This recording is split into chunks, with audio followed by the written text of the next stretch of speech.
एक बड़ी अपडेट आपको बता दें, मध्य प्रदेश की 6 सीटों पर अभी भी सस्पेंस बरकरार है।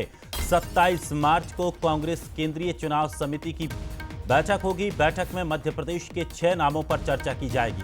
तो ग्वालियर चंबल सीट पर अभी भी पेंच फंसा हुआ है। मुरैना, गुना, विदिशा, दमोह और खंडवा सीट का भी अभी इंतजार है। तो 29 लोकसभा सीटों में से 28 पर कांग्रेस चुनाव लड़ रही है। एक seat Khajuraho seat Samajwadi party को दी गई है। तो अब तक कांग्रेस के 22 प्रत्याशी घोषित किए जा चुके हैं, लेकिन अभी भी 6 प्रत्याशियों के नामों का ऐलान होना बाकी है और उसको लेकर पेच फंसा हुआ है। अब खबर है कि एक बड़ी बैठक होने जा रही है सीसी की फिर से, और इस बैठक में मध्य प्रदेश के 6 नामों पर चर्चा की जाएगी। तो ग्वालियर चंबल सीट पर पेंच फंसा हुआ है। इसके अलावा आपको बता दें कि मुरैना, गुना, विदिशा, दमोह, खंडवा ये वो सीटें हैं जिन पर अभी भी प्रत्याशियों का इंतजार है कि आखिर कौन कांग्रेस की तरफ से ताल ठोकेगा।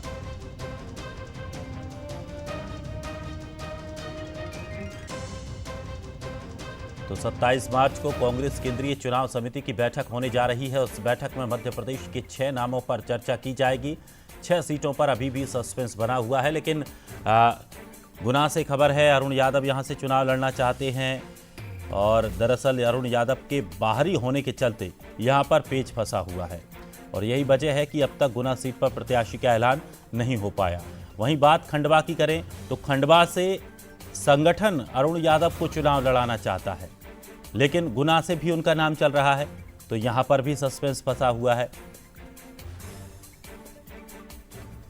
ऐसे ही जो और सीटें हैं उन सीटों पर भी कहीं जातिगत समीकरण आड़े आ रहा है तो प्रत्याशी का चयन भी आड़े आ रहा है। तो जाति और स्थानीय समीकरण के कारण मुरैना, ग्वालियर ये जो सीटें हैं जहां पर पेच फंसा हुआ है। और चलिए अब छत्तीसगढ़ से एक बड़ी अपडेट आपको बता दें। छत्तीसगढ़ की भी 4 सीटों पर कांग्रेस का लगातार मंथन जारी है। 19 अप्रैल को पहले चरण का मतदान होगा। कांकेर, बिलासपुर, सरगुजा, रायगढ़ सीट पर मंथन जारी है। कांग्रेस जल्द ही सूची जारी कर सकती है। तो आपको बता दें कि अभी भी 4 सीटें छत्तीसगढ़ में बाकी हैं जिन पर कांग्रेस ने प्रत्याशियों का ऐलान नहीं किया है। 19 अप्रैल को पहले चरण का मतदान भी होना है। तो छत्तीसगढ़ की 4 सीटों पर, जिसमें कांकेर, बिलासपुर, सरगुजा, रायगढ़ सीट पर मंथन लगातार जारी है और कांग्रेस जल्द ही सूची जारी कर सकती है। लेकिन कुछ नाम भी चल रहे हैं, उन नामों की चर्चा चल रही है। कांकेर से दीपक बैच का नाम सामने आ रहा है। पहले ये माना जा रहा था कि दीपक बैच को बस्तर से ही कांग्रेस रिपीट कर सकती है, लेकिन बस्तर से कवासी लखमा को इस बार पार्टी ने मैदान में उतारा है। तो अब कांकेर से दीपक बैच का नाम सामने आया। बिलासपुर से विष्णु यादव का नाम अभी चर्चाओं में चल रहा है। तो ये वो नाम हैं, माना जा रहा है कि इन पर कांग्रेस पार्टी मुहर लगा सकती है। इसके अलावा बात करें रायगढ़ सीट की तो जयमाला सिंह का नाम रायगढ़ सीट से चर्चाओं में है और इनको भी लगभग फाइनल माना जा रहा है, लेकिन अभी तक ऐलान नहीं किया गया है। सरगुजा पर शशि सिंह का नाम लगातार सामने चल रहा है। तो अब ये 4 सीटें और बची हैं, जल्द ही कांग्रेस इन पर भी सूची जारी कर सकती है। और चलिए हमारे साथ मध्य प्रदेश भोपाल से हमारे साथ हमारी सहयोगी रंजना हमारे साथ जुड़ गई हैं, तो वहीं रायपुर से गौरव शुक्ला हमारे साथ जुड़ गए हैं। सबसे पहले रंजना, आपसे जानना चाहेंगे, अभी भी मध्य प्रदेश में कांग्रेस की 6 सीटें बाकी हैं जिन पर प्रत्याशियों का ऐलान नहीं हो पाया है। आखिर क्या कुछ पेच फंस रहा है? खासकर चंबल की सीटों को लेकर बात करें तो कौन सी वो चीज़ें हैं जिनको लेकर मंथन नहीं हो पाया, या जो चीज़ें आड़े आ रही हों जिससे अभी तक फैसला नहीं हो पाया है, और कब तक कांग्रेस फैसला करने जा रही है? जी दिनेश, अगर कांग्रेस की 6 सीटों की बात कर ली जाए तो यहाँ पर प्रत्याशियों को लेकर लगातार मंथन जारी है और ऐसे प्रत्याशियों को मैदान में उतारने को लेकर मंथन किया जा रहा है जो जनता के बीच जाने माने हों और लगातार उनके बीच सक्रिय भी हों, क्योंकि भारतीय जनता पार्टी ने इन जो 6 सीटों पर जिस तरीके के प्रत्याशी उतारे हैं वो दिग्गज हैं। तो ऐसे में मुकाबला करने के लिए कांग्रेस को भी लगातार ऐसे ही प्रत्याशियों को उतारना होगा जो इन सीटों पर कड़ी टक्कर दे सके।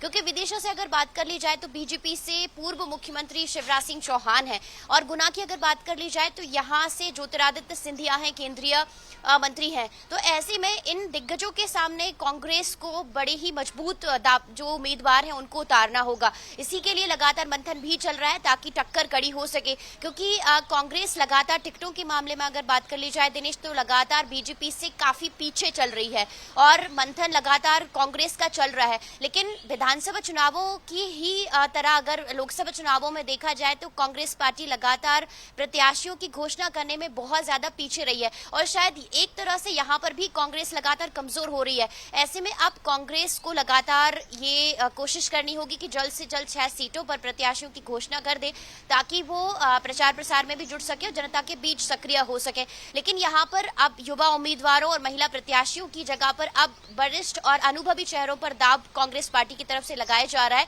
लेकिन कयास ये भी लगाए जा रहे हैं कि अभी 6 में से 2 सीटें ऐसी हैं जहां पर महिला प्रत्याशियों को भी मैदान में उतारा जा सकता है। लेकिन अभी फिलहाल चर्चाएं हैं और तस्वीर तभी साफ होगी जब कांग्रेस अपने उम्मीदवारों की घोषणा करेगी और देखना यही होगा कि मैदान में युवा या फिर महिला या फिर वरिष्ठ चेहरों को मैदान में उतारा जाता है जो निश्चित तौर पर। और एक जिस तरह से चुनावी तारीखों का भी नज़दीक आती जा रही हैं तो कार्यकर्ताओं के मन में भी बेचैनी बढ़ी हुई है। किस तरह से इतना जब कम समय बचेगा, अगर देर से और प्रत्याशियों का ऐलान होता है तो निश्चित तौर पर इसका असर पार्टी के लिए घातक भी सिद्ध होगा, क्योंकि माहौल बनाना, लोगों के बीच पहुंचना भी पहले से ही ज़रूरी होता है। ऐन वक्त पर जब आप वोट मांगने के लिए लोगों के पास पहुंचेंगे तो आप अपनी बातों को सही तरीके से नहीं रख पाएंगे। चलिए, छत्तीसगढ़ से भी हमारे साथ रायपुर से हमारे सहयोगी जुड़े हुए हैं।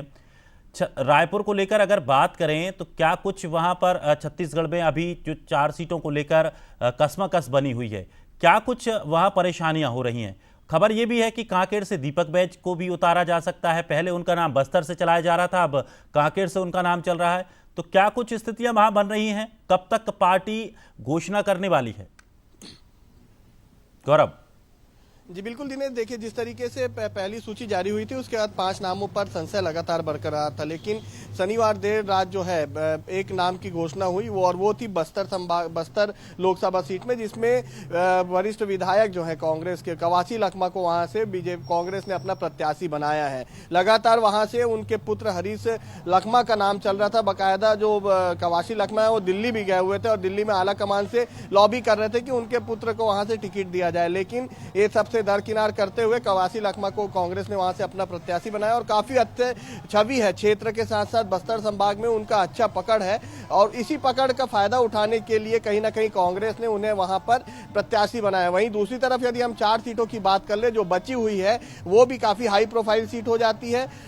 यदि हम देखें तो बिलासपुर की सीट है, बिलासपुर के साथ रायगढ़, रायगढ़ के साथ सरगुजा और सरगुजा के साथ कांकेर में पिछले बार यदि हम बात करें तो जो प्रत्याशी थे वो महज 6000 वोटों से आ रहे थे, वीरेश ठाकुर, उनके नाम आगे चल रहा था। लेकिन अब उनका नाम हटाकर जो प्रदेश अध्यक्ष है दीपक बैज कांग्रेस के, उनका नाम सबसे ऊपर आ गया। मतलब दीपक बैज हो सकता है कांकेर से प्रत्याशी हो, हालांकि उनकी इच्छा नहीं है कि अब वो चुनाव लड़े। अंदर खाने से जो उनके साथ बातचीत होती है उन्होंने कहा कि अब वो संगठन ही संभालना चाह रहे, लेकिन कहीं ना कहीं उन्हें भी वहां से टिकट दी जाएगी। और 3 जगह जो 3 लोकसभा सीट है, बिलासपुर, रायगढ़ और सरगुजा, वहां पर भी नाम लगभग तय है, लेकिन नामों की घोषणा करने में अभी थोड़ी देर और हो सकती है, ऐसा अंदाजा लगाया जा रहा है।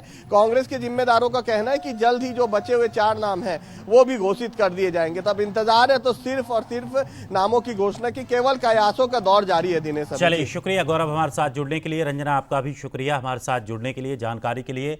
तो लगातार अब कांग्रेस लिस्ट में अभी पिछड़ती जा रही है, लेकिन अब खबर है कि जल्द ही कांग्रेस प्रत्याशी जो बचे हुए हैं उनके नामों का ऐलान कर देगी। लेकिन आज से एक बार फिर से मध्य प्रदेश की अगर बात करें तो